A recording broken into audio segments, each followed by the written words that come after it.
मानदेश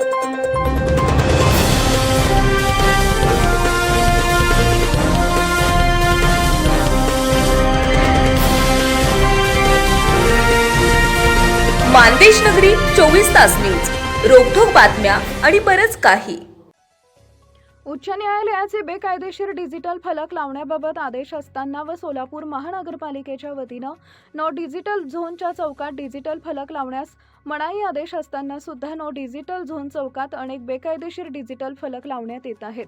त्यांच्यावर महानगरपालिकेच्या वतीनं कोणतीच कारवाई करण्यात येत नाही। आदेशाचे अंमलबजावणीतील त्रुटी आणि प्रशासकीय निष्क्रियतेबाबत संभाजी ब्रिगेडच्या वतीनं महानगरपालिकेचे आयुक्त सचिन ओंबासे यांना सोलापूर शहरातील नो डिजिटल झोन आदेश रद्द करण्याची मागणी करण्यात आली आहे।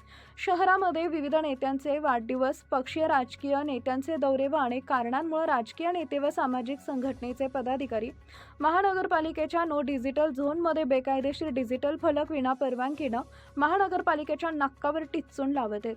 अशा बेकायदेशीर डिजिटल लावणाऱ्यांवर कोणतीच कारवाई महानगरपालिकेच्या वतीनं होत नाही।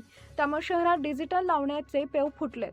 यामुळे शहराचं विद्रुपीकरण मोठ्या प्रमाणात होतंय। हे फलक लावताना कोणतीच कायदेशीर परवानगी घेतली जात नाही आणि महानगरपालिका अधिकारी त्यांच्यावर कोणतीच कारवाई करताना धजत नाहीत। त्यामुळे सोलापूर महानगरपालिकेनं शहरात नो डिजिटल झोनमध्ये डिजिटल लावता येणार नाहीत असा आदेश काढला होता। मात्र आज अनेक महिने उलटूनही या निर्णयाची प्रत्यक्ष अंमलबजावणी होताना दिसत नाहीये। त्यामुळे महापालिकेची प्रतिमा जनमानसात मलिन होतीये।